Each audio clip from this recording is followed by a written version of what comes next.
So we are now joined by the Executive Director at the Afro-Middle East Center, Naeem Jeenah. Mr. Jeenah, very good evening to you. Thanks for joining us and a warm welcome to the Globe. Take us back, if you can, Mr. Jeenah, to the escalation of hostilities leading to weeks of violence in Jerusalem that has reverberated across the region and that also led to Palestinian worshippers clashing with Israeli police late on Friday at the Al-Aqsa Mosque compound.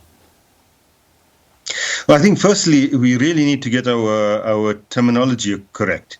There were no clashes at Al-Aqsa Mosque last night, and there haven't been hostilities over the past few weeks. What has happened over the past few weeks is that Israeli settlers, all of whom, of course, are illegal under international law, East Jerusalem under international law is occupied territory, moved into the houses of people, threw people out of their homes in the Sheikh Jarrah neighborhood of Jerusalem, and forcefully took over those houses. And those settlers were protected in doing that by Israeli soldiers and Israeli police. Last night, while people were praying at the Aqsa Mosque, Israeli police and soldiers moved into the mosque compound, attacked the worshippers with tear gas, sound bombs, rubber bullets. A number of people's eyes have been taken out with rubber bullets, etc. So there aren't clashes. There's an attack that took place last night by security forces against worshippers in a mosque, in a place of worship. And over the past few weeks, illegal settlers that have kicked people, forcefully removed people from their homes with the protection of the Israeli security forces and taken over those homes. That is what is happening. All of this is illegal under international law. And it's really shocking that the kind of silence that we see hearing from the international community around it. But do you not find it interesting that the violence is playing out just a day before the start of Jerusalem Day, which is a national holiday in which Israel celebrates its annexation of East Jerusalem and as well as religious nationalists holding parades and other celebrations in the city. And Iran, on the other hand, marked its own Jerusalem Day. Now, the national holiday typically features anti-Israel protests and fiery speeches by Iranian leaders predicting Israel's demise. Iran's position on this has nothing to do with what happened last night or the past few weeks. Iran has had what it calls Quds Day, Jerusalem Day, for the past 40-odd years, since the revolution. So it's for Palestinians in Jerusalem, what Iran's politicians might say right now is really quite irrelevant. What they're interested in is the fact that they were not allowed to go to the mosque. The roads have been closed today, so people can't even drive towards the mosque. And more importantly, in Sheikh Jarrah, I mean, the one thing is the place of worship, but this is a neighborhood where people have lived, Palestinians have lived for generations.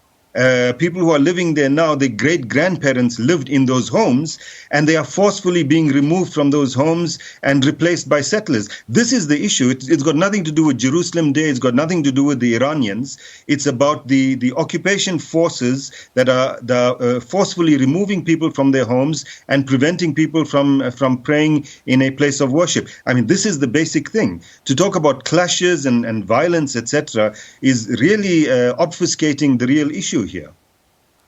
Now, over 70 Palestinians, Palestinian residents are threatened with eviction and could be replaced by, right-wing Jewish nationalists in a legal battle being waged in Israel's judicial system. Let's now talk about this 1970 Israeli law that allows Jews to reclaim property in East Jerusalem from before it fell into Jordanian hands. Yet no similar law exists for Palestinians. Now, this apparently leaves Palestinians incredibly deserted and helpless, isn't it? Absolutely. And again, the term evictions makes it sound like there's some kind of proper legal process here. What we saw over the past few weeks is settlers moving into people's homes in the middle of the night, throwing old people out onto the street, in some cases throwing out their possessions, in other cases not even that, taking over their homes, their furniture, etc. And then when Palestinians complain, they say, well, you have to go to court about it. I mean, it's quite simple. If someone comes into your house, throws you out, it's your home. And so the Palestinians are left, as you say, completely abandoned. The law enforcement agencies of Israel are actually supporting the settlers in throwing out the Palestinians from their homes, which, as I said, they've been living in for generations. And no one else is really saying anything about this real injustice that's taking place over the past few weeks. Well, for the past few years, negotiations between Israeli and Palestinian authorities have deadlocked. But am I correct to suggest that, in the near future, Jerusalem will not be partitioned? I mean, what does the future hold for East Jerusalem? Negotiations have not deadlocked. The Israelis refuse to talk to Palestinians because they find no interest in talking to Palestinians. They are in control of the whole of what was British Mandate Palestine, from the Jordan River to the Mediterranean Sea. They have different regimes that are operating in different parts of it. What is being called Palestine is little bits of territory that have actually, the Palestinian Authority has less power than Baputa Bantustan had in South Africa. So we're not talking about that kind of a situation. In terms of what is the future for Jerusalem, clearly what we're seeing over the past few weeks is that the Israelis want to ethnically cleanse Jerusalem of Palestinians. Even though, as I said, under international law, East Jerusalem is occupied territory. Israel has no right to move settlers in there. That is Palestinian territory. Yet the intention is quite clear from last night. What we saw at the Al-Aqsa Mosque over the past few weeks, what we're seeing in Sheikh Jarrah, is that every last Palestinian in Jerusalem, as far as the Israelis and Israeli settlers in particular are concerned, must be ethnically cleansed from that area. That's their plan.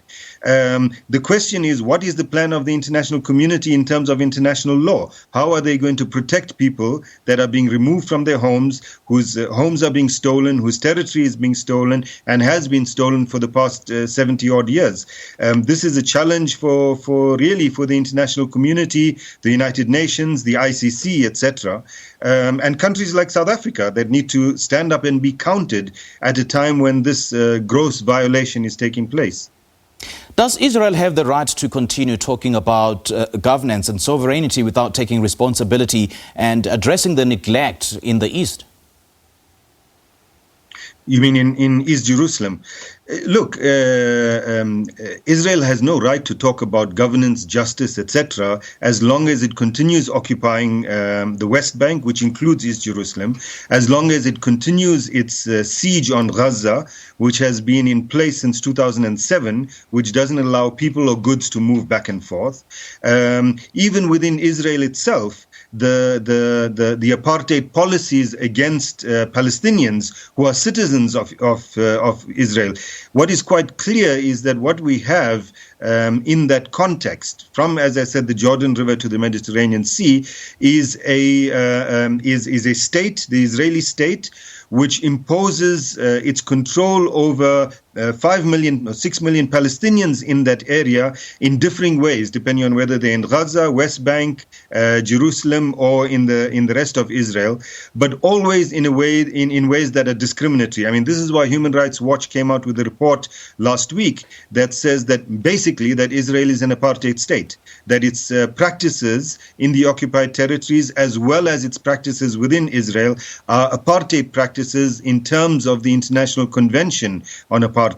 And so, these are illegal practices that need to be dealt with, similarly to the manner in which apartheid was dealt with in South Africa. All right, Mr. Jeenah, great chatting to you. Thank you so much for your time. All right, that was Naeem Jeenah, the director for the East Africa Middle East Center, joining us live via Skype.